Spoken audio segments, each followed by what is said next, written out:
Amigos de redes comerciales, muy buenas tardes. El día de hoy, en el marco del Día Mundial del Medio Ambiente, nos da mucho gusto entrevistar y recibir a Fátima Lira. Ella es asesora técnica para el fortalecimiento en el manejo efectivo de la Reserva de la Biosfera Sierra Gorda en Guanajuato.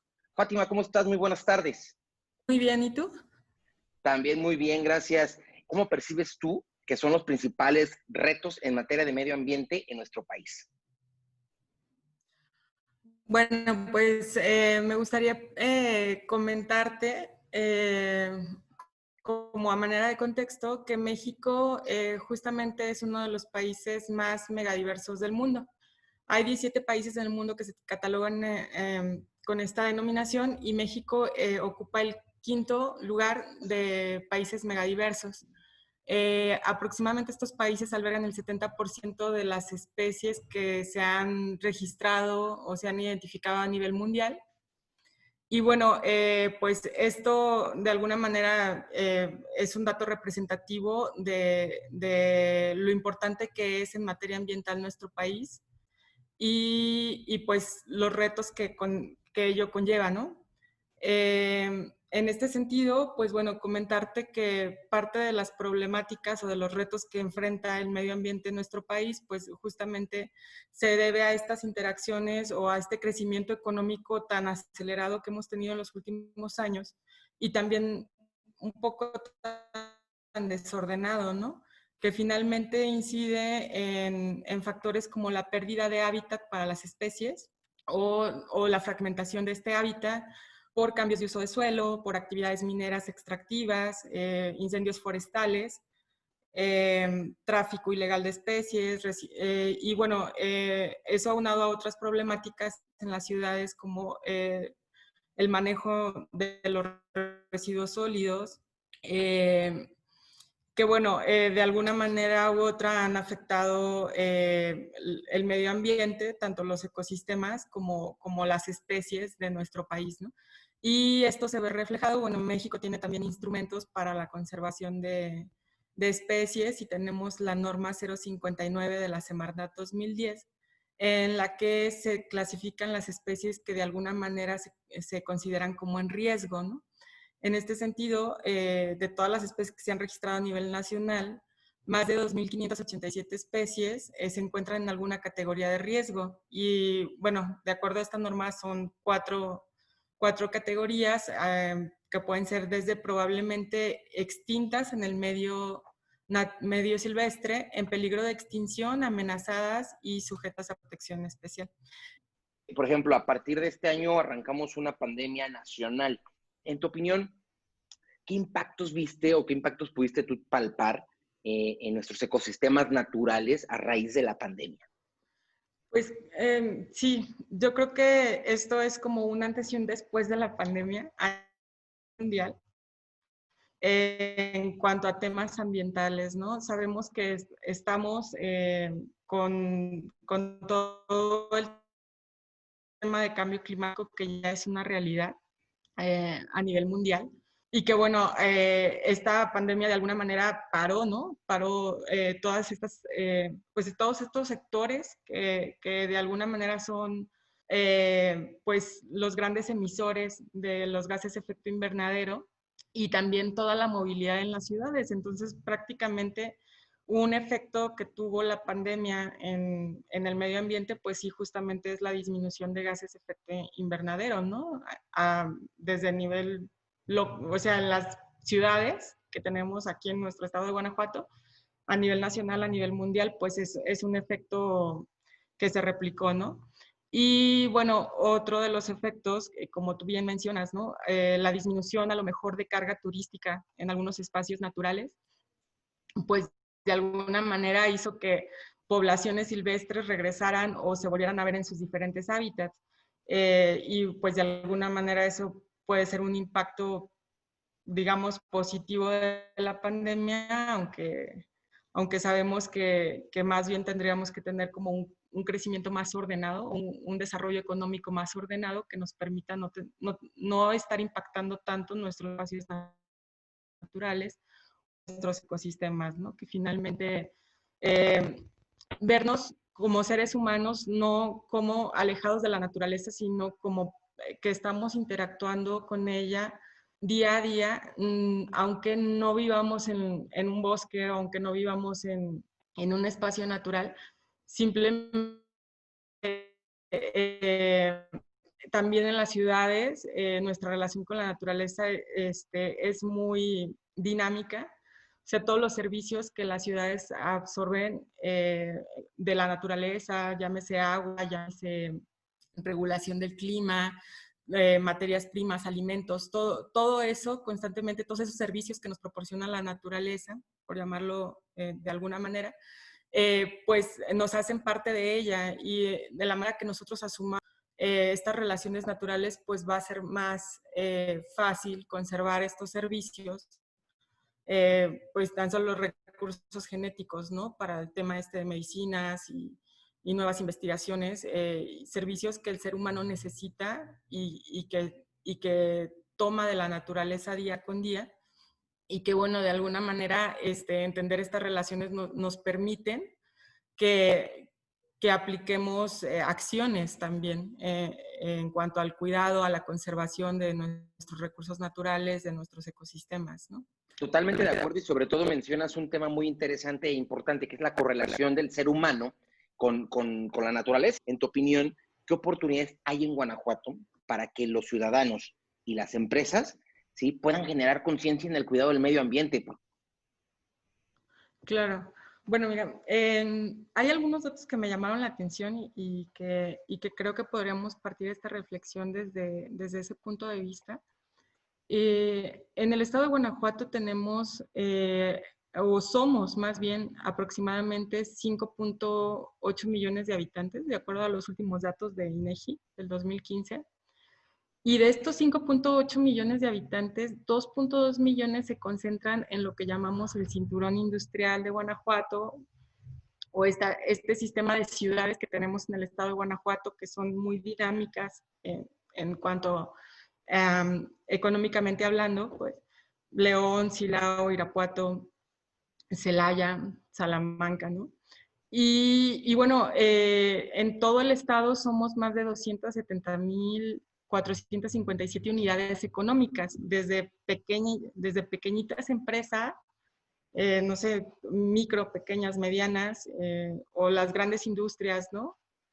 La industria automotriz, o sea, es una cantidad de unidades económicas bastante grande que demandan muchos servicios de la naturaleza, ¿no? Llámese agua o emanan emisiones de carbono que también requieren que tengamos un sistema natural en nuestro estado que permita la captura de carbono.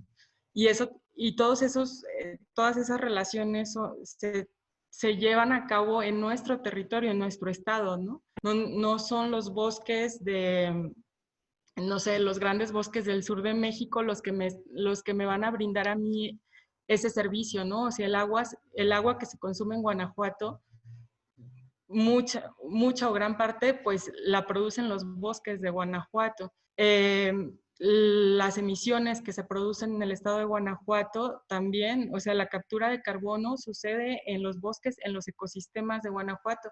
Y muchas veces estamos acostumbrados a ver a la naturaleza o a sentirnos parte de la naturaleza cuando vamos a un bosque, ¿no? A un bosque muy frondoso, a un bosque con árboles muy grandes, con doseles muy grandes, pero realmente Guanajuato es un ecosistema semiárido. O sea, la mayoría de los ecosistemas de Guanajuato son matorrales y no le damos ese valor a los matorrales que tienen tanto para la captura de carbono, tanto para la producción de agua. Y yo creo que en la medida que las empresas y los guanajuatenses asumamos la importancia de nuestros ecosistemas y que aparte tenemos una gran diversidad, por ejemplo, de cactáceas, ¿no?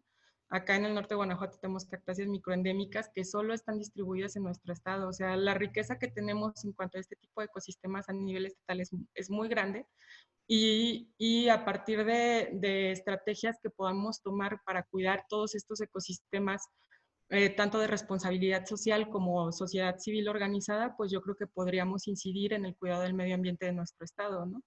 Y bueno, el conocimiento de la biodiversidad es muy importante, todo el trabajo que hacen los educadores ambientales de Guanajuato, que aparte tenemos educadores muy buenos.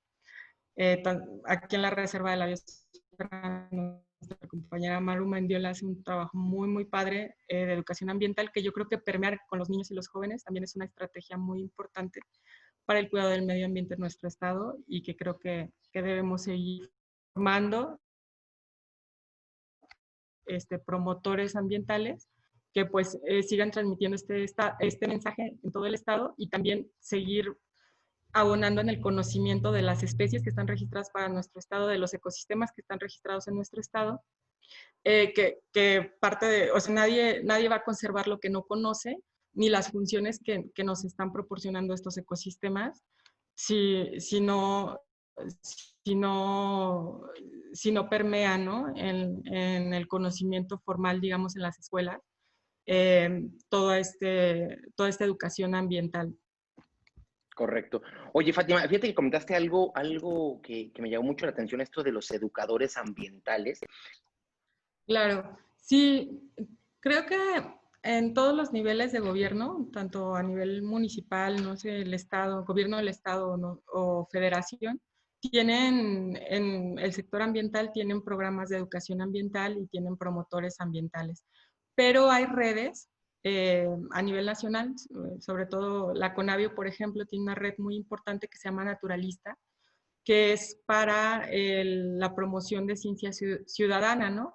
Y aquí es donde confluyen gran parte de los promotores ambientales, por ejemplo, que trabajan con el conocimiento de nuevas especies, y que es muy sencillo, ¿no? Yo creo que la tecnología nos acerca mucho al conocimiento de manera muy práctica, por ejemplo, con los teléfonos celulares. Y desde que vas tú en el parque, que ves un árbol que te llama la atención, bueno, pues le tomas foto, la subes. Hay especialistas, te digo, a nivel nacional que hacen esta chamba de identificación de las especies, que te dicen qué es, dónde se distribuye. Y bueno, de alguna manera eso va fomentando el conocimiento desde los más chiquititos hasta gente que ya después lo vuelve como una pasión, un hobby, ¿no? Estar en constante subiendo constantemente registros de naturaleza, y bueno, empezar a conocer cómo es que funcionan, dónde se distribuye, pues también te da una noción de cómo es que tienes que cuidar o conservar tus ecosistemas, ¿no? Desde el parque que está por tu casa hasta si vas a un espacio natural protegido en el estado. Por ejemplo, en el estado de Guanajuato tenemos 23 áreas naturales protegidas estatales. Tenemos la Sierra Gorda de Guanajuato, que es la única área natural protegida de carácter federal en el estado. Y luego tenemos otros espacios que son áreas destinadas voluntariamente a la conservación, ¿no? Por ejemplo, en México hay, permíteme, te doy el dato, 332 áreas naturales destinadas voluntariamente a la conservación, y en el estado de Guanajuato me parece que ya hay dos. Una de ellas, la primera que se decretó como ADBC, Área Destinada Voluntariamente a la Conservación, es el Charco del Ingenio, que realmente puede ser otro instrumento, y perdón que me regrese a la pregunta anterior, para la sociedad civil organizada y conservar espacios que a lo mejor ahorita no se le está dando como el valor que tienen, llámense, no sé, a lo mejor matorrales que están cerca de las áreas industriales del corredor industrial de Guanajuato, que pueden ser conservadas por las mismas industrias, ¿no? Y que se les puede dar este trato de áreas destinadas voluntariamente a la conservación, y que pueden ser espacios verdes que pueden ser aprovechados por los mismos empleados de las industrias. Yo creo que esta figura de ADBC, que se maneja a nivel nacional, puede ser muy interesante también para esquemas de responsabilidad social que puedan promover las empresas guanajuatenses. Y en específico mencionaste la Sierra Gorda de Guanajuato, tú asesoras un proyecto ahí mismo. ¿Qué está pasando en la Sierra Gorda de Guanajuato, y hacia dónde, o cuál es el objetivo del proyecto que tú asesoras? Bueno, mira, como tal no es un proyecto, es un área, como te comenté, es un área natural protegida de carácter federal. Es el área más importante en cuanto a biodiversidad en el estado, es decir, la riqueza de plantas, animales, hongos que tenemos en la Sierra Gorda de Guanajuato es tal que representa el 50% de los registros de especies que hay para todo el estado, ¿no? Y esto se debe a que es un ecosistema con un gradiente altitudinal muy diverso, esto es decir, diferentes alturas a lo largo de toda la sierra hacen que haya muchos ecosistemas que a lo mejor en otras partes del estado, que es un poco más bajío, ¿no? Más plano, no, no pueden darse, ¿no? Entonces tenemos efectivamente desde los matorrales o grandes extensiones de matorral hasta bosques de pino-encino, bosques de encino-pino y también en zonas de vegetación ribereña cerca de los ríos y arroyos, ¿no? Por esta parte del estado pasa el río Santa María, que es un río muy importante, que es de la cuenca del Pánuco, y que en este río justamente al inicio de la reserva, en la parte norte, se encuentra la presa del Realito, que es una presa que abastece de agua al centro de población de San Luis Potosí. Y bueno, pues la cantidad de recursos naturales y de ecosistemas que tenemos acá, pues realmente es un proyecto de conservación a largo plazo que es administrado por una oficina de gobierno que se llama la Comisión Nacional de Áreas Naturales Protegidas, y nosotros apoyamos o asesoramos a la Comisión Nacional de Áreas Naturales Protegidas en la implementación de algunos proyectos como consultorías externas, digamos. Entonces, lo que hacemos, y prácticamente algunos proyectos que yo llevo, por ejemplo, este año, tienen que ver con desarrollo rural, tiene que ver con proyectos productivos y también tiene que ver con ordenamiento del territorio por parte de los ejidos, que la figura del ejido también es bien interesante porque justamente estos territorios o propiedad social permiten que haya grandes extensiones o extensiones más amplias de territorios, a diferencia de las pequeñas propiedades, que hacen que la conservación de ecosistemas por parte de estas comunidades rurales sea como más sencilla, ¿no? Pero en el sentido de que pues ellos pueden tomar decisiones en torno a su territorio y pueden ordenarlo de alguna manera o hacer algún ordenamiento del territorio, es decir, qué partes de su ejido se conservan, en qué partes van a hacer agricultura, en qué partes van a hacer ganadería, y esto permite que haya como una relación más cercana entre sus recursos naturales o sus ecosistemas y sus actividades productivas. Entonces, la parte de asesorías, o más bien la parte de la asesoría que estoy llevando este año, pues tiene que ver con esos proyectos. Trabajamos también con otras comunidades Injichu que tienen, por ejemplo, que tienen nogales de más de 100 años, ¿no? Son árboles muy grandes que tienen un funcionamiento en el ecosistema, pero que también ellos aprovechan económicamente y venden la nuez. Muy barata porque es una nuez que tiene una cáscara muy dura, que no es tan comercial como la que nosotros usualmente podemos conseguir en un mercado en las ciudades, pero que actualmente estamos trabajando como toda la estrategia para producir aceite de nuez de más gourmet, que le puedan sacar ellos un valor agregado a ese producto. Y bueno, ese tipo de proyectos son en los que nosotros nos enfocamos, pero como parte de este proyecto también de asesorías o de consultorías del Programa de Naciones Unidas para el Desarrollo a nivel nacional, pues hay muchos perfiles y tenemos compañeros también acá en la Sierra Gorda que, por ejemplo, están más dedicados a monitoreo de biodiversidad, a hacer proyectos para fototrampeo, por ejemplo, para identificación de mamíferos, o tenemos otros compañeros que sí ya son parte del gobierno federal, que tienen un perfil, no sé, de manejador de recursos naturales, ingenieros forestales. Entonces, todo esto nos hace como tener una visión más multidisciplinaria de cómo es que podemos abordar las problemáticas ambientales acá en la Sierra Gorda. Y Oye, bueno, básicamente eso es lo que hacemos. qué interesante, fíjate que, y sobre todo el conocer que en nuestro estado existen este tipo de pues, ecosistemas, ¿sí? Que posiblemente nosotros, como tú bien lo comentas, tú sales a los principales municipios y el clima es árido, o sea, es un clima árido. Yo recuerdo mucho que, bueno, en algunas cuestiones Creo que la diferenciación de Michoacán, que también es un estado vecino, es que llegas a Michoacán y está completamente verde, ¿no? Pero creo, o sea, creo que sí es una diferenciación, pero aún así Guanajuato sigue teniendo uno de los climas más bonitos de nuestro país. Claro, sí, totalmente.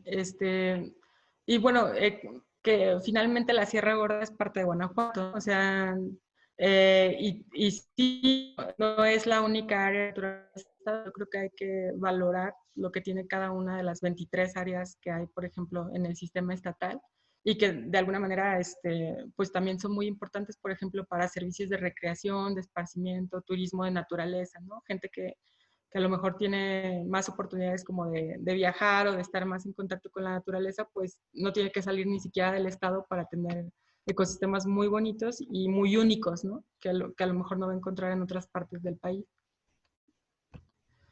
Claro, claro. Oye, y para finalizar, Fátima, ¿qué recomendaciones básicas podemos seguir, sobre todo para que se las puedan llevar nuestros internautas en la cuestión de, pues, cómo puedo abonar yo desde mi casa en el cuidado del ecosistema, ¿no? Del ecosistema natural. Entendemos que, bueno, pues, o sea, hay unas normas muy básicas de la separación de los residuos, pero bueno, desde tu expertise, ¿cuáles serían como las principales? Claro, mira, yo creo que esta que tú acabas de mencionar de las 3 R, de reduce, recicla y reutiliza, es muy básica y yo creo que cualquiera en nuestra casa podríamos aplicarla y eso de verdad que tiene un impacto muy, muy fuerte en cuanto a los residuos sólidos, que es una problemática que pues afecta a todos los ecosistemas. Por ejemplo, acá en San Luis de la Paz tenemos un tiradero a cielo abierto, o no sé, en León, pero tú ves alrededor de los tiraderos o de los basureros o los rellenos y hay un impacto, ¿no? Aquí es muy visible porque está sobre la carretera, tú vas y ves bolsas mucho antes de llegar al tiradero y mucho después de llegar al tiradero. Y ese es un impacto que podemos, digamos, disminuir desde la casa. Otra cuestión que podría ser muy interesante y que puede ser, que puedes aplicar tú a la hora de consumir o, sí, o adquirir tus alimentos, pues es tratar de consumir localmente.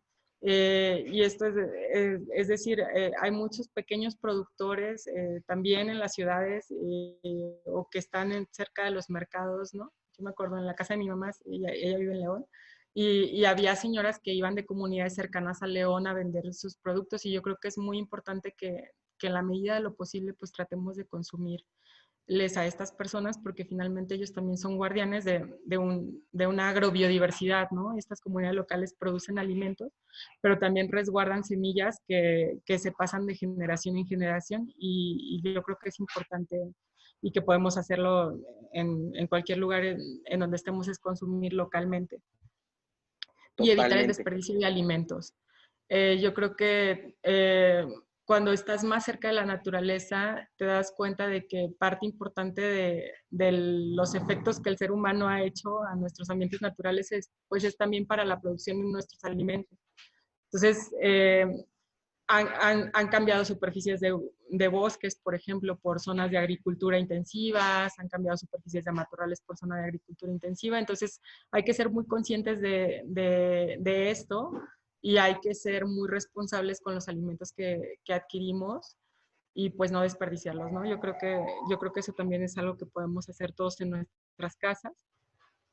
Y por último, si es que tenemos una terraza, una ventana, una azotea o un pequeño jardincito, pues tratar de poner plantas con flores porque ese es un servicio muy importante que nosotros le podemos dar a los polinizadores, ¿no?